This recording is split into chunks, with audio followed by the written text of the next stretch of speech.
بس 76 پارٹ ہمارا شروع ہو رہا ہے۔ سنت من قد ارسلنا قبلک من رسولنا ولا تجد لسنتنا تحویلا اقم الصلاة لدلوک الشمس الى غسق اللیل وقرآن الفجر ان قرآن الفجر کان مشہودا ومن اللیل فتہجد بہ نافلۃ لک۔ یہ ہمارا وہ طریقہ کار ہے جو ہم نے اپنے ان پیغمبروں کے ساتھ اختیار کیا تھا جو ہم نے تم سے پہلے بھیجے تھے، اور تم ہمارے طریقے میں کوئی تبدیلی نہیں پاؤ گے اے پیغمبر صلی اللہ علیہ وسلم۔ سورج ڈھلنے کے وقت سے لے کر رات کے اندھیرے تک نماز قائم کرو اور فجر کے بعد قرآن پڑھنے کا اہتمام کرو۔ یاد رکھو کہ فجر کی تلاوت میں مجمع حاضر ہوتا ہے، اور رات کے کچھ حصے میں تہجد پڑھا کرو جو تمہارے لیے ایک اضافی عبادت ہے۔ اب دیکھیں یہاں پر آیت نمبر 78 میں جو ہے نمازوں کا بتایا گیا کہ سورج ڈھلنے کے بعد سے رات کے اندھیرے تک ظہر، عصر، مغرب اور عشاء کی 4 نمازوں کی طرف یہاں اشارہ ہے، اور فجر کی نماز کا ذکر الگ کیا گیا کیونکہ اس وقت لوگوں کو نماز کے لیے اٹھنا پڑتا ہے، جس میں دوسری نمازوں کے مقابلے میں ظاہر زیادہ مشقت ہوتی ہے، اس لیے اس کو خاص اہمیت کے ساتھ الگ ذکر فرمایا گیا ہے۔ اور آیت نمبر 78 میں ہی ہے کہ صبح کی نماز میں جو تلاوت کی جاتی ہے اس میں کیا ہوتا ہے، یہ فرشتوں کی حاضری کا وقت ہوتا ہے، اور انسانوں کی نگرانی کے لیے جو فرشتے مقرر ہیں وہ باری باری اپنے فرائض انجام دیتے ہیں۔ چنانچہ ایک جو فرشتوں کی جماعت ہے وہ کب آتی ہے، جو سارے دن اپنے فرائض انجام دیتی ہے، اور دوسری جماعت جو ہے وہ پھر عصر کے وقت آ جاتی ہے، اور جو فجر سے عصر تک ہیں وہ فرشتے چلے جاتے ہیں۔ تو پہلی جماعت فجر کی نماز میں آ کر شریک ہوتی ہے، اس لیے یہ بھی فرمایا نا کہ فجر کی نماز میں چونکہ نمازیوں کو حاضر ہونے کا موقع دینے کے لیے اس نماز میں کیا کہا ہے کہ لمبی تلاوت کرنی چاہیے۔ اچھا، فجر میں قرآن کا پڑھنا فرشتوں کی حاضری کا وقت ہوتا ہے، کیونکہ یہ دیکھیں یہ وہ وقت ہوتا ہے جب فرشتے اپنے سارا دن کے جو انہوں نے ڈیوٹی دی ہوتی ہے اور انسان نے جو کام کیے ہوتے ہیں سارے اعمال نامے سمیٹ کر اپنا رجسٹر بند کر کے جا رہے ہوتے ہیں، تو اس وقت جو انسان تلاوت میں مصروف ہوتا ہے، اسی لیے کہا کہ فجر کے بعد قرآن کا پڑھنا فرشتوں کی حاضری کا وقت ہوتا ہے، اور وہ پھر وہ جا کر اللہ تعالیٰ کے آگے وہ پیش کرتے ہیں اپنی جو بھی رپورٹ ہوتی ہے۔ جب فرشتے اللہ تعالیٰ پوچھتے ہیں تو کہتے ہیں اللہ تعالیٰ میں نے تیرے فلاں بندے کو سال میں چھوڑا کہ وہ اس وقت تلاوت کر رہا تھا، تو اللہ تعالیٰ کی کہتے ہیں رحمتیں اور برکتیں فجر کے وقت نازل ہوتی ہیں، اسی لیے فجر کے بعد سونے کو ناپسند فرمایا ہے، اور فجر سے لے کے اشراق تک جو جاگتا ہے اور بغیر دنیاوی کوئی بات کیے ذکر اذکار کرتا رہتا ہے، تلاوت قرآن کرتا ہے، تو اللہ تعالیٰ اسے ایک حج اور عمرے کا ثواب دیتے ہیں۔ تو اس لیے یہ وقت جو ہے یہ انتہائی اہم اور قیمتی وقت ہوتا ہے، اور ویسے بھی آپ دیکھیں صبح کے وقت میں اللہ تعالیٰ نے برکت رکھی ہے، اور حدیث کا مفہوم ہے کہ نبی کریم صلی اللہ علیہ وسلم نے ان لوگوں کے لیے دعا فرمائی ہے جو لوگ فجر کے بعد اپنے کام شروع کر دیتے ہیں۔ تو اسی لیے آپ دیکھیں کہ صبح کے وقت جو کام کیے جاتے ہیں نا بہت جلدی ہو جاتے ہیں، کیونکہ اس وقت میں خاص برکت ہوتی ہے۔ تو قرآن کو ویسے تو جس وقت بھی دن میں ٹائم ملے ضرور پڑھیں، لیکن خاص طور پہ اپنی زندگی کا معمول بنا لیں کہ فجر کے بعد لازمی میں نے قرآن پڑھنا ہے۔ جتنا بھی آپ کے پاس ٹائم ہے، چاہے آپ ربع پڑھیں، نصف پڑھیں، یا جتنا بھی پڑھ سکتے ہیں آسانی سے اتنا پڑھیں، لیکن پڑھیں ضرور۔ اور قرآن کو دیکھیں انسان کی جو انسان کے وجود کے لیے، جسم کے لیے ظاہر ہے ہمیں خوراک کی ضرورت ہوتی ہے، اگر ہمیں خوراک نہ ملے تو جسم ہمارا جو ہے وہ ختم ہونا یا سوکھنا شروع ہو جاتا ہے۔ اسی طرح ہمارے اندر ایک روح اللہ تعالیٰ نے رکھی، روح کی غذائیت قرآن ہے، اگر ہم اپنی روح کو غذا فراہم نہیں کریں گے تو یہ روح اندر سے سوکھنی شروع ہو جائے گی، بیکار ہونی شروع ہو جائے گی۔ تو اپنا جیسے آپ یہ سوچتے ہیں نا صبح اٹھ کے مجھے ناشتہ لازمی کرنا ہے، تو اپنی زندگی کا معمول بنا لیجئے کہ جب تک میں قرآن کی تلاوت نہیں کروں گی میں ناشتہ نہیں کروں گی۔ تو جب آپ یہ اپنا ٹارگٹ بنا لیں گے نا تو انشاءاللہ باقی کام بھی جلدی جلدی کر لیں گے کہ ناشتہ کرنا ہے لہٰذا پہلے میں تلاوت کر لوں۔ تو جتنا بھی ہو سکے تھوڑا پڑھیں، جتنا بھی پڑھیں، لیکن لازمی فجر کے بعد پڑھا کریں، یہ اپنی زندگی کا معمول بنا لیجیے گا انشاءاللہ، تاکہ جب فرشتے جائیں تو وہ اللہ کے پاس حاضری جا کے دیکھ کے یہی بتائیں کہ فلاں بندہ یہ بندی جو ہے وہ تلاوت میں مصروف تھی۔ پھر اس کے بعد آیت نمبر 79 میں جو ہے تہجد کا ذکر کیا گیا۔ نبی کریم صلی اللہ علیہ وسلم پر تو یہ فرض تھی، لیکن عام امت پر جو ہے یہ ایک نفل عبادت ہے، اور اس کی بھی بہت زیادہ اہمیت ہے، کیونکہ دیکھیں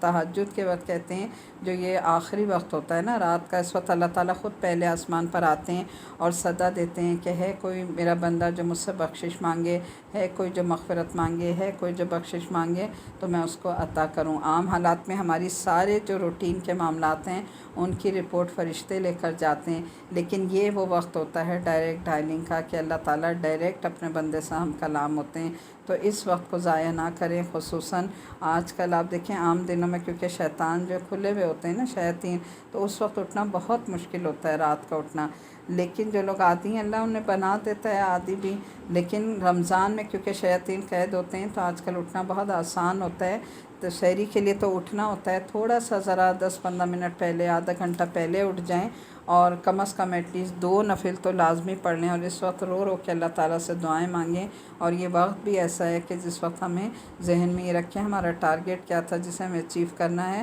اللہ تعالیٰ کو منانا ہے، اللہ کو راضی کرنا ہے، اس وقت رو رو کے 2 آنسو بے شک نکالیں لیکن مانگیں اللہ تعالیٰ مجھے معاف فرما دے، میری مغفرت فرما، میری بخشش فرما، اور زیادہ سے زیادہ اس وقت استغفار کی دعائیں کریں، سجدے میں رو رو کے دعائیں مانگیں۔ اس وقت کو پلیز ضائع نہ کریں، یہ بہت اہم وقت ہے اور اللہ تعالیٰ اس وقت کی دعائیں جو ہے وہ رد نہیں کرتا۔ اور قیامت کے دن بھی کہتے ہیں روز محشر اللہ تعالیٰ ان لوگوں کو بائے نیم پکار کر علیحدہ کر دیں گے جو دنیا میں تہجد پڑھتے رہتے ہیں۔ تو اس نماز کی بہت فضیلت ہے، اللہ سے مانگا بھی کریں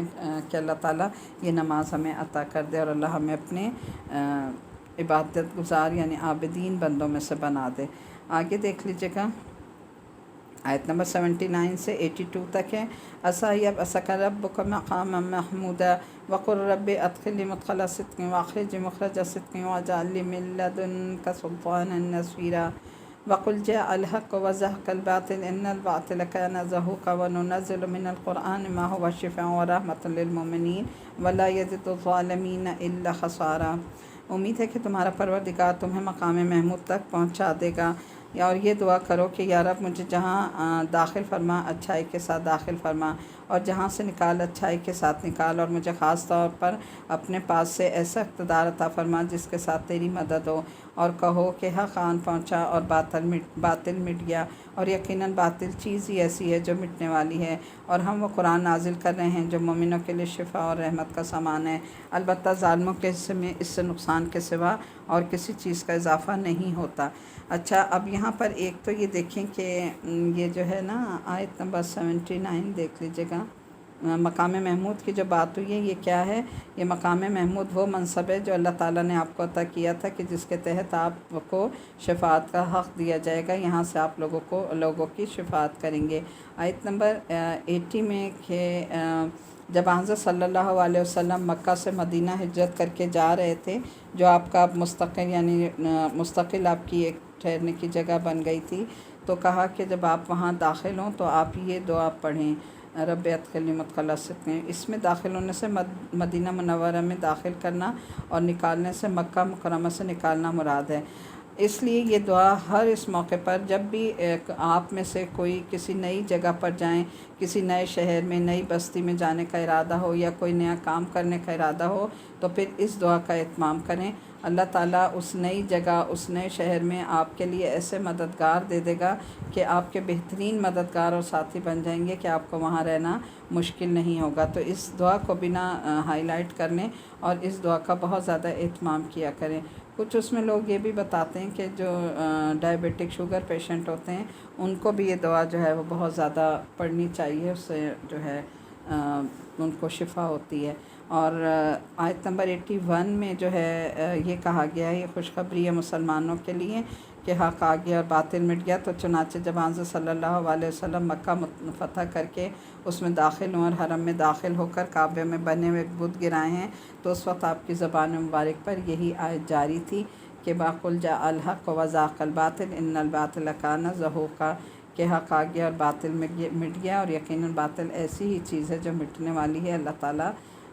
باطل کو اور اللہ تعالیٰ کفر کو دنیا سے نیست و نابود کر دے، آمین۔ آگے دیکھیے آیت نمبر 83 سے 86 تک دیکھ لیجیے گا۔ اور جب ہم انسان کو کوئی نعمت دے کر نعمت دیتے ہیں تو وہ منہ موڑ لیتا ہے اور پہلو بدل لیتا ہے، اور اگر اس کو کوئی برائی چھو جاتی ہے تو مایوس ہو کر بیٹھ جاتا ہے۔ کہہ دو کہ ہر اس شخص کے لیے اپنے اپنے کام کا طریقہ ہے جو وہ کرتا ہے، اپنے طریقے پر کام کر رہا ہے، اب اللہ ہی بہتر جانتا ہے کہ کون زیادہ صحیح راستے پر ہے۔ اور اے پیغمبر، یہ لوگ تم سے روح کے بارے میں پوچھتے ہیں۔ تو شروع میں نے آپ کو اس کا بتایا تھا نا بیک گراؤنڈ، تو یہ انہوں نے تیسرا سوال آپ صلی اللہ علیہ وسلم سے روح کے بارے میں کیا تھا۔ کہہ دو کہ روح میرے پروردگار کے حکم سے بنی ہے، اور تمہیں جو علم دیا گیا ہے بس تھوڑا ہی ہے، تھوڑا ہی سا علم ہے، اور اگر ہم چاہیں تو جو کچھ وہی ہم نے تمہارے پاس بھیجی ہے وہ ساری واپس لے جائیں، پھر تم اسے واپس لانے کے لیے ہمارے مقابلے میں کوئی بھی مددگار نہیں پاؤ گے۔ اب یہ جو ہے آیت نمبر 85 میں جو سوال روح کے بارے میں کیا گیا تھا نا، اس کے بارے میں ہم تھوڑی سی اس کی ڈیٹیل دیکھ لیتے ہیں۔ حضرت عبداللہ بن مسعود رضی اللہ تعالیٰ عنہ سے روایت ہے کہ کچھ یہودیوں نے آپ صلی اللہ علیہ وسلم کا امتحان لینے کے لیے یہ سوال آپ صلی اللہ علیہ وسلم سے کیا تھا کہ روح کی حقیقت کیا ہے۔ اس کے جواب میں پھر اللہ تعالیٰ نے یہ آیت نازل فرمائی تھی، اور جواب میں اتنی ہی بات فرمائی جو انسان کی سمجھ میں آ سکتی ہے، اور وہ یہ کہ روح کی پیدائش براہ راست اللہ تعالیٰ کے حکم سے ہوئی ہے۔ انسان کے جسم اور دوسری مخلوقات میں تو یہ بات مشاہدے میں آ جاتی ہے کہ ان کی پیدائش میں کچھ ظاہری اسباب کا دخل ہے، مثلا نر اور مادہ کے ملاپ سے بچہ پیدا ہوتا ہے، لیکن روح ایسی چیز ہے جس کی تخلیق کا کوئی عمل کسی مشاہدے میں نہیں آتا، یہ براہ راست اللہ تعالیٰ کے حکم سے وجود میں آتی ہے۔ اس سے زیادہ روح کی حقیقت کو سمجھنا انسانی عقل کے بس میں نہیں ہے، اس لیے فرما دیا کہ تمہیں بہت تھوڑا سا علم عطا کیا گیا ہے، اور بہت سی چیزیں تمہاری سمجھ سے باہر ہیں، یعنی یہ وہ علم ہے جسے اللہ تعالیٰ نے اپنے پاس رکھا ہے، انسان کو نہیں دیا، اور نہ ہی ہمیں اس کے پیچھے پڑنا چاہیے۔ یہی جواب اللہ تعالیٰ نے دیا، اور اس کا اتنا ہی جواب تھا۔ آگے دیکھیں آیت نمبر 87 سے، لیکن یہ تو تمہارے رب کی طرف سے ایک رحمت ہے کہ وہی کا سلسلہ جاری ہے، حقیقت یہ ہے کہ تمہارے رب کی طرف سے تم پر جو فضل ہو رہا ہے وہ بڑا عظیم ہے۔ کہہ دو کہ اگر تمام انسان اور جنات اس کام پر اکٹھے بھی ہو جائیں کہ اس جیسا قرآن یا کلام بنا لیں، تب بھی وہ ایسا نہیں کر سکتے، چاہے وہ ایک دوسرے کی کتنی مدد لے لیں۔ اور ہم نے انسانوں کی بھلائی کے لیے اس قرآن میں ہر قسم کی حکمت کی باتیں طرح طرح سے بیان کی ہیں، پھر بھی اکثر لوگ انکار کے سوا اور کسی بات پر راضی نہیں ہیں، اور کہتے ہیں کہ ہم تم پر اس وقت تک ایمان نہیں لائیں گے جب تک کہ تم زمین کو پھاڑ کر ہمارے لیے ایک چشمہ نہ نکال دو، یا پھر تم ہمارے لیے کھجور اور انگوروں کا ایک باغ پیدا کر دو، اور تم اس کے بیچ بیچ میں زمین کو پھاڑ کر نہریں جاری کر دو، یا جیسے تم دعوے کرتے ہو آسمان کے ٹکڑے ٹکڑے کر کے اسے ہم پر گرا دو، یا پھر اللہ کو اور فرشتوں کو ہمارے سامنے لے آؤ، یا پھر تمہارے لیے سونے کا گھر ہو، یا تم آسمان پر چڑھ جاؤ، اور ہم تمہارے چڑھنے کو بھی اس وقت تک نہیں مانیں گے جب تک کہ تم ہم پر ایسی کتاب نازل نہ کر دو جسے ہم پڑھ سکیں۔ اے پیغمبر صلی اللہ علیہ وسلم، کہہ دو کہ میں تو ایک بشر ہوں جسے پیغمبر بنا کر بھیجا گیا ہے، اس سے زیادہ کچھ نہیں۔ اور جب ان لوگوں کے پاس ہدایت کا پیغام آیا تو ان کو ایمان لانے سے اس بات نے روکا، تو وہ کہتے تھے یا اللہ کہتے تھے کیا اللہ نے ایک بشر کو رسول بنا کر بھیجا ہے؟ کہہ دو کہ اگر زمین میں فرشتے ہی اطمینان سے چل پھر رہے ہوتے تو بے شک ہم آسمان سے کسی فرشتے کو رسول بنا کر بھیج دیتے۔ یعنی یہ دیکھیں ان کے جواب اللہ تعالیٰ دے رہے ہیں نا، کہ ہر بات میں کوئی نہ کوئی وہ نکالتے تھے نا۔ پہلے کہا کہ ہمیں یہ معجزے دکھاؤ، تو اللہ نے کہا کہ معجزے دکھانا پیغمبر کا کام نہیں ہے، جس نے ماننا ہے وہ ویسے بھی مان جائے گا۔ پہلی جو قومیں تھیں انہوں نے بھی ایسے معجزات مانگے اور وہ آ گئے، تب بھی وہ نہیں مانے، تو اللہ نے کہا کہ یہ ان کے جو ڈیمانڈز ہیں پوری نہیں کی جائیں گی۔ پھر کہا یہ انہوں نے کہا کہ یہ بشر یعنی انسان کو کیوں اللہ نے بھیجا، ہمارے لیے کوئی فرشتہ کیوں نہیں بھیجا؟ تو اگر اللہ نے کہا اگر میں فرشتہ بھیج دیتا تو کل ان کے پاس کیا آرگومنٹ ہوتا؟ یہ کہتے یہ تو فرشتہ ہے، ہم فرشتے تھوڑی ہیں، لہٰذا ہم تو ایسا کام کر ہی نہیں سکتے۔ تو کہا یہ کسی حال میں بھی راضی نہیں ہوں گے، ان کو ان کے حال پر چھوڑ دو۔ آیت نمبر 96 سے 98 تک دیکھ لیجیے گا۔ کہہ دو کہ اللہ میرے اور تمہارے درمیان گواہ بننے کے لیے کافی ہے، بے شک وہ اپنے بندوں سے پوری طرح باخبر ہے، سب کچھ دیکھ رہا ہے، اور جسے اللہ ہدایت دے وہی صحیح راستے پر ہوتا ہے، اور جن لوگوں کو اللہ بھٹکا دے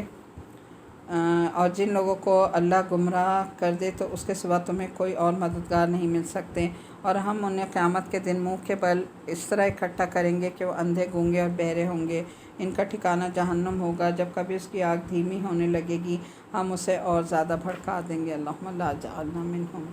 یہ ان کی سزا ہے، کیونکہ انہوں نے ہماری آیتوں کا انکار کیا تھا اور یہ کہا تھا کہ کیا جب ہم مر کر ہڈیاں ہو جائیں گے اور چورا چورا ہو جائیں گے تو کیا پھر بھی ہمیں نئے سرے سے زندہ کر کے اٹھایا جائے گا؟ بھلا کیا انہیں اتنی سی بات نہیں سوجی کہ وہ اللہ جس نے سارے آسمانوں اور زمین کو پیدا کیا وہ اس بات پر قادر ہے کہ ان جیسے آدمی پھر سے پیدا کر دے، اور اس نے ان کے لیے ایک ایسی میعاد مقرر کر رکھی ہے جس کے آنے میں ذرا برابر بھی شک نہیں۔ اب یہ اس ٹائپ کی آیتیں کافی جگہ پیچھے بھی گزر چکی ہیں نا، اس لیے بار بار ان کی ڈیٹیل نہیں ہوگی، بس ایک دفعہ اس کو بتا دیا گیا تھا کہ یہ کیسے مطالبے کرتے تھے اور اللہ تعالیٰ نے ان کا کیا جواب دیا تھا کہ جو کہہ رہے ہیں وہ غلط کہہ رہے ہیں، اللہ تعالیٰ کے لیے کوئی مشکل نہیں ہے کہ وہ کس کو کس طرح پیدا کرے گا۔ آگے دیکھ لیجیے گا، آیت نمبر 99 سے 101 تک ہے۔ پھر بھی یہ ظالم انکار کے سوا کسی بات پر راضی نہیں، اے پیغمبر صلی اللہ علیہ وسلم ان کافروں سے کہہ دو کہ اگر میرے پروردگار کی رحمت کے خزانے کہیں تمہارے اختیار میں ہوتے تو تم خرچ ہو جانے کے ڈر سے ضرور ہاتھ روک لیتے، اور انسان ہے ہی بڑا تنگ دل۔ اور ہم نے موسیٰ علیہ السلام کو 9 کھلی کھلی نشانیاں دیں۔ اب بنی اسرائیل سے پوچھو کہ جب وہ ان لوگوں کے پاس گئے تو فرعون نے ان سے کہا کہ اے موسیٰ تمہارے بارے میں میرا تو خیال یہ ہے کہ کسی نے تم پر جادو کر دیا ہے۔ اب یہ دیکھیں، یہ جو ہے آیت نمبر 101 کی تھوڑی سی ڈیٹیل دیکھ لیجیے گا کہ یہ کون سی 9 نشانیاں تھیں۔ اس میں یہ تھا کہ صحیح حدیث میں 9 نشانیوں کی تفسیر خود نبی کریم صلی اللہ علیہ وسلم نے بیان فرمائی کہ یہ 9 احکام ہیں۔ ان میں کیا کیا احکام تھے جو ان کو دیے گئے تھے؟ نمبر 1 کہ شرک نہ کرو، چوری نہ کرو، زنا نہ کرو، کسی کو ناحق قتل نہ کرو، کسی پر جھوٹا الزام لگا کر اسے قتل یا سزا کے لیے پیش نہ کرو، جادو نہ کرو، سود نہ کھاؤ، پاک دامن عورتوں پر بہتان نہ لگاؤ، اور جہاد میں پیٹھ دکھا کر نہ بھاگو۔ تو یہ دیکھیں، حضرت موسیٰ علیہ السلام سے یہ کہا تھا کہ تمہیں خوب معلوم ہے کہ یہ ساری نشانیاں کس نے اتاری۔ تو اب یہاں پر یہ دیکھیں، اسی طرح کا جو ایک عہد و پیما تھا، یہ بھی جو ہم سورہ بنی اسرائیل میں ہی پڑھ رہے ہیں نا، ان سے بنی اسرائیل سے ہی یہ لیا گیا تھا نا، جس کے سارے تھوڑے سا بھی میں نے ڈیٹیل میں آپ کے سامنے پیش کی، تو یہ وہی عہد تھا جو لیا گیا تھا۔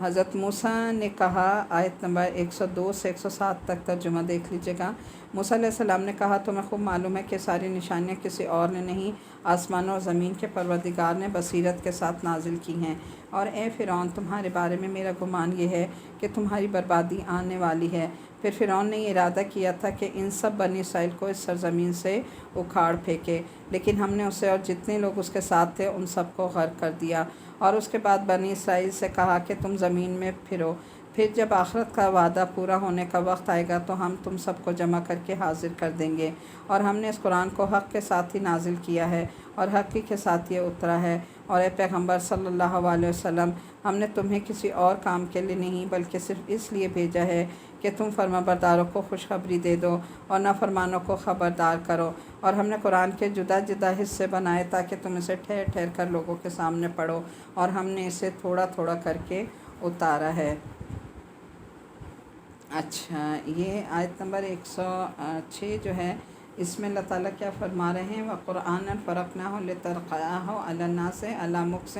وَنَزَّلْنَاهُ تَنزِيلًا، یعنی تھوڑا تھوڑا کر کے اتارا ہے۔ تو آپ دیکھیں کہ قرآن کا جو ہے تھوڑا تھوڑا کر کے پڑھنا جو ہے وہ زیادہ اجر کا باعث ہے۔ کیوں؟ کیونکہ اگر آپ اکٹھا، اللہ تعالیٰ کے لیے بھی مشکل نہ تھا نا، اللہ تعالیٰ چاہتے تو ایک ہی اسٹیج میں پورا قرآن اتار دیتے، لیکن 23.5 سال میں جا کر قرآن کا نزول مکمل ہوا تھا۔ اور اس کی جو حکمت تھی وہ کیا تھی کہ نبی کریم صلی اللہ علیہ وسلم پر اترا، انہیں تھوڑا تھوڑا سمجھایا جاتا تھا، پڑھایا جاتا تھا، پھر آپ اسے آگے لوگوں کو بتا دیا کرتے تھے۔ تو ہمارے لیے بھی یہی حکم ہے کہ قرآن کو تھوڑا تھوڑا پڑھو اور اسے آگے بتاؤ اور آگے پہنچاؤ، تاکہ تھوڑی چیز زیادہ جلدی جذب ہو جاتی ہے نا۔ لیکن اگر ہم زیادہ کہ نہیں لازمی میں نے 2 پارے ختم کرنے، 3 کرنے ہیں یا اتنا پڑھنا ہے، تو نہیں، اپنا فجر کے بعد کا روٹین رکھیں اور تھوڑا تھوڑا پڑھتے رہیں، انشاءاللہ وہ جذب ہوتا جائے گا۔ اور قرآن کے بارے میں جیسے لوگ یہ کرتے ہیں نا کہ اللہ نے کہا کہ تھوڑا تھوڑا اتارا ہے تاکہ یہ لوگوں کے دلوں میں جذب ہو سکے، تو دیکھیں دنیا کی تعلیم کے لیے ہم اپنی زندگیاں لگا دیتے ہیں۔ اپنے بچوں کو جو ہم 3 سال کی عمر سے پڑھانا شروع کرتے ہیں تو وہ بیچارہ جو ہے جوانی تک، کیا بڑھاپے تک پڑھتا ہی رہتا ہے، کبھی ہم نے نہیں پوچھا کہ اس تعلیم کے لیے کتنی عمر گزر گئی، بچہ جو ہے وہ ادھورا ہو گیا، سب کو. لیکن قرآن کے لیے جب لوگ آتے ہیں، بچوں کو داخل کرتے ہیں یا بڑے لیتے ہیں باقاعدہ کورس میں داخلہ، تو وہ کہتے ہیں کہ کتنے سال میں ختم ہو جائے گا. بس 1 سال 2 سال کافی ہیں، اس سے زیادہ ٹائم ہم نہیں دے سکتے. تو دیکھیں وہ قرآن جو ہماری بخشش کروا رہا ہے، جو اللہ تعالیٰ کو راضی کروا رہا ہے، جس میں ساری زندگی کے احکامات ہیں، اس پہ ہم ٹائم لگانا ہی نہیں چاہتے. اس کو تو ہم چاہتے ہیں بس 1 2 3 سال میں ہم پڑھ لیں اور اس کے بعد بند کر کے رکھ دیں، کیونکہ یہ تو ایک کتاب ہے، جسٹ ریڈنگ ہے، پڑھ لی نہیں. یہ کتاب کس لیے آئی ہے کہ اسے روز کھولو، روز پڑھو اور روز اپنے لیے زندگی کا ایک اصول نکالو، تاکہ تمہاری زندگیوں میں چینج آئے اور تم عمل کی طرف آؤ. تو اس لیے کہا کہ تھوڑا تھوڑا کر کے پڑھو تاکہ تمہاری بات سمجھ میں آ جائے. کافروں سے کہہ دو کہ چاہے تم اس پر ایمان لاؤ یا نہ لاؤ، جب یہ قرآن ان لوگوں کے سامنے پڑھا جاتا ہے جن کو اس سے پہلے علم دیا گیا، تو وہ تھوڑیوں کے بعد سجدے میں گر جاتے ہیں. ان الذین اوتوا العلم من قبلہ اذا یتلی علیہم یخرون للاذقان سجدا. آیت سجدہ ہے. وَيَقُولُونَ سُبْحَانَ رَبِّنَا إِنْ كَانَ وَعْدُ رَبِّنَا لَمَفْعُولًا وَيَخِرُّونَ لِلْأَذْقَانِ يَبْكُونَ وَيَزِيدُهُمْ خُشُوعًا. قُلِ ادْعُوا اللَّهَ أَوِ ادْعُوا الرَّحْمَنَ أَيَّمَّا تَدْعُوا فَلَهُ الْأَسْمَاءُ الْحُسْنَى. اچھا، یہ آیت نمبر 109 جو ہے یہ آیت سجدہ ہے. میں نے تلاوت بھی کی ہے اس کی اور آپ نے سنی بھی ہے تلاوت، لہٰذا آپ اور مجھ پر سجدہ واجب ہو گیا ہے. اس کا بعد میں سجدہ کر لیجیے گا. ایامن تدعو فلہ الاسماء الحسنى ولا تجهر بصلاتك ولا تخافت بها وابتغ بين ذلك سبيلا وقل الحمد لله الذي لم يتخذ ولدا ولم يكن له شريك في الملك ولم يكن له ولي من الذل وكبره تكبيرا. اور کہتے ہیں کہ پاک ہے ہمارا پروردگار، بے شک ہمارے پروردگار کا وعدہ تو پورا ہی ہو کر رہنا ہے. اور وہ روتے ہوئے تھوڑیوں کے بل گر جاتے ہیں، اور یہ قرآن ان کے دلوں کی عاجزی اور بڑھا دیتا ہے. تو سجدے کی حالت میں قرآن جو ہے جا کر جو سجدہ کرنا، سجدے کی حالت میں رونا جو ہے کیا ہوتا ہے، انسان کی عاجزی کو بڑھا دیتا ہے. تو سجدے کی حالت میں رو رو کر دعائیں مانگنا بہت جو ہے فائدہ مند ہے. آیت نمبر 110 سے کہہ دو کہ چاہے تم اللہ کو پکارو یا رحمان کو پکارو، جس نام سے بھی اللہ کو پکارو گے ایک ہی بات ہے، کیونکہ وہ تمام بہترین نام اسی کے ہیں. اور تم اپنی نماز میں بہت اونچی آواز سے نہ پڑھو اور بہت ہی پست آواز سے، بلکہ ان دونوں کے درمیان یعنی معتدل راستہ اختیار کرو. یا نماز میں جو ہم پڑھتے ہیں نا، تلاوت کرتے ہیں یا سورہ فاتحہ جو کچھ بھی پڑھتے ہیں، تو درمیانی آواز میں، نہ اونچا اونچا پڑھیں بہت زیادہ اور نہ ہی بالکل ہلکے کہ اپنے آپ کو بھی کان جو ہے وہ سنائی نہ دیں. اور کہو کہ تمام تعریف اللہ ہی کی ہیں، جس نے نہ کوئی بیٹا بنایا نہ اس کی سلطنت میں کوئی شریک ہے، اور نہ اسے عاجزی سے بچانے کے لیے کوئی حمایتی درکار ہے. اور اس کی ایسی بڑائی بیان کرو جیسا کہ اس کی بڑائی بیان کرنے کا حق ہے. تو یہاں پر الحمدللہ ہماری سورہ بنی اسرائیل جو ہے وہ مکمل ہو گئی ہے ہماری 15ویں پارے کے ساتھ، سورہ بنی اسرائیل. ٹھیک ہے، آگے ہماری سورہ کہف ہماری شروع ہو رہی ہے. اور سورہ کہف 15ویں پارے میں ہی سورہ کہف شروع ہو رہی ہے. سورہ کہف بہت اہم صورت ہے، اور یقیناً آپ لوگوں کو انتظار بھی ہوگا اس کا کہ سورہ کہف ہم پڑھیں اور سنیں کہ سورہ کہف میں کیا بتایا گیا. کیونکہ بس یہ تو پڑھا ہے نا کہ ہر جمعے کو اس کو پڑھنے کا بہت زیادہ اجر و ثواب ہے. کیوں ہے، کیا ہے، یہ ظاہر ہے جب ہم اس کو پڑھیں گے تب ہی پتہ چلے گا. تو اس سے پہلے میں انشاءاللہ تعالیٰ آپ کو تھوڑا سا اس کا تعارف دے دوں، انٹروڈکشن دے دوں کہ سورہ کہف ہے کیا. حضرت عبداللہ بن عباس رضی اللہ تعالیٰ عنہ سے سورت کا شان نزول یہ بتایا گیا کہ مکہ مکرمہ کے کچھ سرداروں نے 2 آدمی مدینہ منورہ کے یہودی علماء کے پاس یہ معلوم کرنے کے لیے بھیجے کہ تورات اور انجیل کے علماء حضرت صلی اللہ علیہ وسلم کے دعوی نبوت کے بارے میں کیا کہتے ہیں. تو یہودی علماء نے ان سے کہا کہ آپ حضرت محمد صلی اللہ علیہ وسلم سے جا کر 3 سوالات کریں. اگر وہ ان کا صحیح جواب دے دیں تو سمجھنا کہ وہ واقعی اللہ کے نبی ہیں، اور اگر وہ جواب نہ دے پائیں تو سمجھ لینا کہ ان کی نبوت کا دعویٰ صحیح نہیں ہے. اب یہ 3 سوال انہوں نے کیا بتائے تھے کہ پہلا سوال یہ تھا کہ ان نوجوانوں کا عجیب واقعہ بیان کریں جو کسی زمانے میں شرک سے بچنے کے لیے اپنے شہر سے نکل کر کسی غار میں چھپ گئے تھے. دوسرا اس شخص کا حال بتائیں جس نے مشرق سے مغرب تک پوری دنیا کا سفر کیا تھا، اور تیسرے ان سے پوچھیں کہ روح کی کیا حقیقت ہے۔ چنانچہ دونوں شخص مکہ مکرمہ واپس آئے اور اپنی برادری کے لوگوں کو ساتھ لے کر حضرت صلی اللہ علیہ وسلم کے پاس گئے اور یہ 3 سوال آپ کے سامنے رکھیں۔ تیسرے سوال کا جواب تو پچھلی صورت میں گزر گیا، جو ابھی ہم نے پڑھا نا، روح کے بارے میں جو تھا، جو ابھی آپ کو میں نے بتایا کہ اس کا جواب اللہ نے اتنا ہی دیا کہ بس اس کی حقیقت صرف اللہ جانتا ہے، اس کا علم اللہ تعالیٰ نے انسان کو نہیں دیا کہ روح کیسی ہے اور کیا ہے، کیسے آتی ہے۔ اور پہلے 2 سوالات کے جواب میں یہ صورت نازل ہوئی جس میں غار میں چھپنے والے نوجوانوں کا واقعہ تفصیل سے بیان ہوا، اور انہی کو اصحاب کہف یعنی غار والے بھی کہا جاتا ہے، اور اسی حوالے سے اس کا نام عربی زبان میں کاف غار کو کہتے ہیں، اسی حوالے سے سورت کا نام کاف رکھا گیا ہے۔ اصحاب کہف کے معنی ہیں غار والے، اور اسی غار کے نام پر سورت کو سورہ کاف کہا گیا۔ دوسرے سوال کے جواب میں سورت کے آخر میں ذوالقرنین کا واقعہ بیان ہوا ہے، جنہوں نے مشرق سے مغرب تک کا سفر کیا تھا۔ اس کے علاوہ اس صورت میں حضرت موسیٰ علیہ السلام کا واقعہ بھی بیان ہوا ہے، جس میں وہ حضرت خضر علیہ السلام کے پاس تشریف لے گئے تھے اور کچھ عرصے ان کی معیت پر سفر کیا تھا۔ یہ 3 واقعات تو اس صورت کا مرکزی مضمون ہیں۔ ان کے علاوہ عیسائیوں نے حضرت عیسیٰ علیہ السلام کا جو خدا کا بیٹا قرار دے رکھا تھا، اس صورت میں بطور خاص اس کی تردید بھی ہے، اور حق کا انکار کرنے والوں کو وعیدیں بھی سنائی گئی ہیں، اور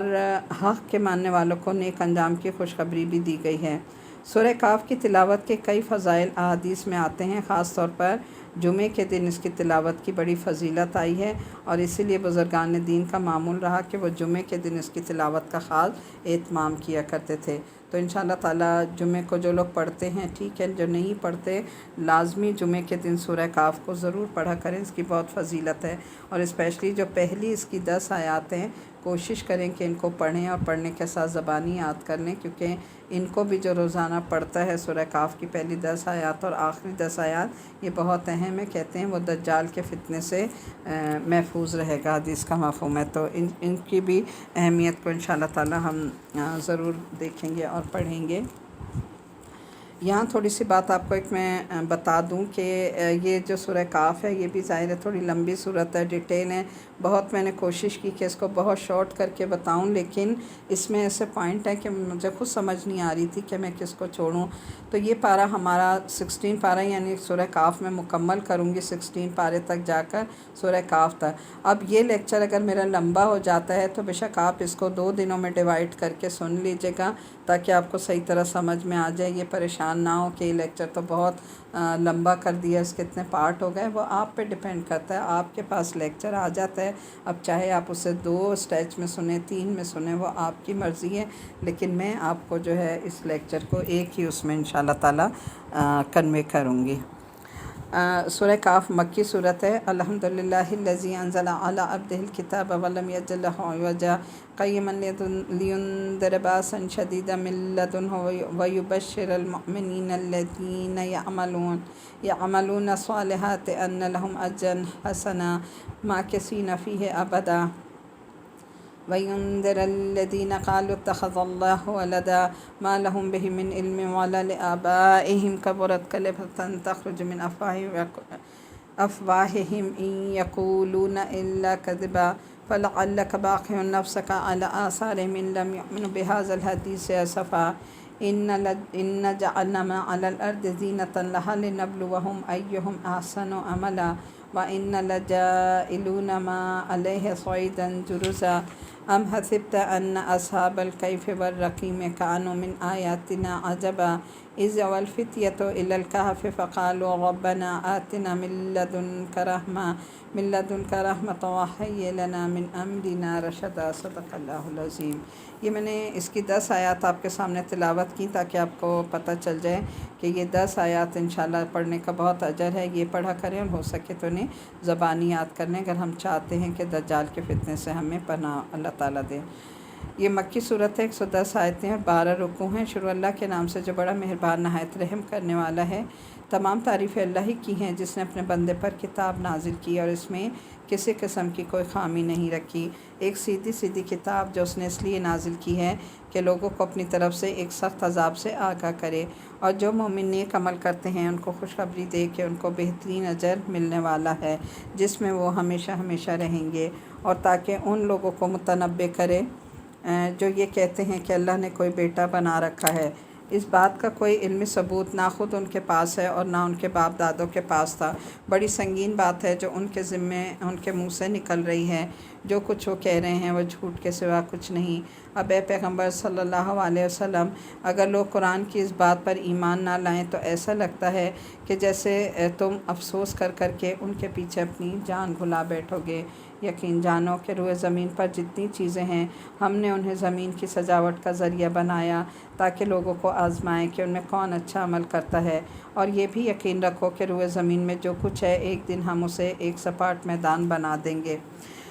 اب دیکھیں آیت نمبر 7 کو دیکھ لیجیے گا، اس کی تھوڑی تفسیر میں آپ کے سامنے رکھتی ہوں کہ حضرت صلی اللہ علیہ وسلم کو مشرکین کے کفر اور ان کے طرز عمل سے سخت صدمہ ہوتا تھا نا، یعنی آپ صلی اللہ علیہ وسلم اتنے حریص تھے دین کے معاملے میں، اتنے خیر خواہ تھے کہ آپ چاہتے تھے کہ دین کا علم اسلام ہر ایک تک پہنچ جائے، اور جتنے بھی لوگ ہیں کافر سب اسلام میں داخل ہو جائیں، اور اس وجہ سے آپ اس کے بہت تکلیف محسوس کرتے تھے کہ جو لوگ نہیں آتے تھے دین کی طرف، تو آپ کو اس چیز کا بڑا صدمہ ہوتا تھا۔ تو اس پر اللہ تعالیٰ انہیں بتا رہے کہ آپ تو اس غم میں اپنی جان دو بیٹھیں گے، تو ایسا نہ کریں، بلکہ آپ کو تسلی دی جا رہی ہے اس آیت میں کہ یہ دنیا تو لوگوں کے لیے ایک امتحان کے لیے بنائی گئی ہے، تاکہ ہم یہ دیکھیں کہ کون ہے جو دنیا کی رنگینیوں میں کھو کر آیا ہے، اللہ کو بھول گیا، اور کون ہے جو اللہ کے احکام کے مطابق زندگی بسر کر کے اپنے لیے آخرت کا ذخیرہ بناتا رہا۔ اور جب یہ امتحان گاہ ہے تو اس میں وہ لوگ بھی ہوں گے جو امتحان میں کامیاب ہوں گے۔ ظاہر امتحان میں لوگ کامیاب بھی ہوتے ہیں اور ناکام بھی، تو کہا کہ لہٰذا اگر یہ لوگ کفر و شرک کا ارتکاب کر کے امتحان میں ناکام ہو رہے ہیں تو کوئی بات نہیں ہے، کوئی تعجب کی بات نہیں ہے، اور نہ آپ ان پر اتنا افسوس کریں، آپ اپنی جان گھلا بیٹھیں گے اس طرح، تو آپ ایسا نہ کریں، ان کی فکر آپ چھوڑ دیں۔ اس امتحان میں ظاہر ہے ہر امتحان کا لازمی نتیجہ یہ ہوتا ہے نا کہ سارے طالب علم پاس نہیں ہوتے، کچھ پاس ہوتے ہیں، کچھ فیل ہوتے ہیں۔ جنہوں نے پڑھا ہے پاس ہو جائیں گے، نہیں پڑھا فیل ہوں گے۔ تو جنہوں نے اللہ کی بات مان لی وہ پاس ہیں، جنہوں نے اللہ کی بات نہیں مانی، دنیا کی زندگی رنگینیوں میں کھوتے رہے، دنیا کو انجوائے کرتے رہے اور یہ کہتے رہے کہ لائف از فار انجوائے، تو ٹھیک ہے، انہیں انجوائے کرنے دو، دنیا میں مزے اڑانے دو۔ ایک وقت آئے گا کہ جب اللہ تعالیٰ انہیں آخرت میں عذاب کی طرف گھسیٹے گا۔ تو یہ دنیا کیا بتایا کہ یہ دنیا کھیل کی یا تماشوں کی، انجوائے کرنے کی نہیں ہے، بلکہ یہ دنیا جو ہے آخرت کا ذخیرہ کرنے کی اور اپنے رب کو راضی کرنے کے لیے ہے۔ تو جو امتحان میں کامیاب ہوگا وہی کامیاب ہے۔ آگے آیت نمبر 8 کو بھی تھوڑا سا دیکھ لیجیے گا کہ یعنی جتنی چیزیں تمہیں زمین میں نظر آتی ہیں بارونق ہیں، ایک دن وہ سب فنا ہو جائیں گی، نہ کوئی عمارت باقی رہے گی، نہ پہاڑ اور نہ درخت، بلکہ وہ ایک چٹیل اور سپاٹ میدان میں تبدیل ہو جائے گا۔ اس وقت یہ حقیقت واضح ہو جائے گی کہ دنیا کی ساری خوبصورتی بڑی ہی ناپائیدار تھی، جس کے پیچھے ہم ہر وقت لگے ہیں۔ اور ابھی پیچھے ہم نے شیطان کا پڑھا نا، اللہ تعالیٰ اور شیطان کی جو گفتگو ہوئی تھی کہ اس نے کیا کہا تھا کہ اللہ مجھے مہلت دے قیامت تک تاکہ میں تیرے بندوں کو دنیا رنگین بنا کے دکھا کے بھٹکاؤں۔ تو یہ شیطان ہمیں بھٹکاتا ہے، ہم اس دنیا میں جو ہے مگن ہوئے میں کہ بس یہی دنیا ہے، یہیں ہمیں رہنا ہے، یہیں سب کچھ ہمیں ملے گا، تو ایسا نہیں ہے۔ اور یہی وقت ہوگا جب آپ کے ساتھ ضد و دشمنی کا معاملہ کرنے والے اپنے برے انجام کو پہنچیں گے۔ لہٰذا اگر ان لوگوں کو دنیا میں ڈھیل دی جا رہی ہے تو اس کا یہ مطلب نہیں ہے کہ انہیں بدعملی کے باوجود آزاد چھوڑ دیا گیا ہے۔ اب دیکھیں بعض لوگ کہتے ہیں، بعض لوگ ایسے ہوتے ہیں کہ جو بالکل ایک تو کھلم کھلا کافر ہیں، اور کچھ مسلمان ہوتے ہوئے بھی کافرانہ رویے رکھتے ہیں، نہ نماز پڑھتے ہیں، نہ اللہ کی عبادت کرتے ہیں، نہ اللہ کے احکامات مانتے ہیں، اور دنیا میں پڑھیں شیطان کو خوش کریں۔ تو لوگ ایک ہی سوال کرتے ہیں کہ دیکھو وہ بھی تو ایسا کر رہا ہے، پھر اللہ نے اسے کیوں اتنی نعمتیں دی ہیں، کیوں اللہ نے اسے اتنی دنیا دی ہے، اتنا پیسہ دولت ہے۔ تو یہ کرائٹیریا صرف دنیا والوں کا ہے، اللہ کے نزدیک دنیا کی کوئی حیثیت نہیں ہے۔ اللہ نے کہا میرے نزدیک دنیا کی حیثیت مچھر کے پر کے برابر بھی نہیں ہے، اگر اس کے برابر بھی ہوتی تو میں کسی کافر کو دنیا میں پانی کا ایک گھونٹ بھی نہ دیتا۔ تو یہاں ان لوگوں کی اس بات کا جواب دیا جا رہا ہے کہ انہیں بدعملی کے باوجود اگر اللہ نے آزاد کر کے چھوڑا ہے تو چھوڑا رہنے دو، لہٰذا نہ آپ کو زیادہ رنجیدہ ہونے کی ضرورت ہے، نہ ان کے انجام پر فکر مند ہونے کی۔ آپ کا کام کیا ہے؟ بس آپ کا کام تبلیغ کرنا ہے، آپ اپنے کام میں مصروف رہیں، آپ اپنے دین کا پیغام، اللہ تعالیٰ کا جو پیغام ہے لوگوں تک پہنچاتے رہیں۔ جس نے ماننا ہے وہ مان لے گا، جس نے نہیں ماننا وہ پھر کیا ہے؟ ناکام ہے۔ تو یہاں پر ہمارا پارٹ سی جو ہے ختم ہو رہا ہے، آیت نمبر یہ 8 تک۔ آگے 9 سے پھر ہم پارٹ ڈی شروع کرتے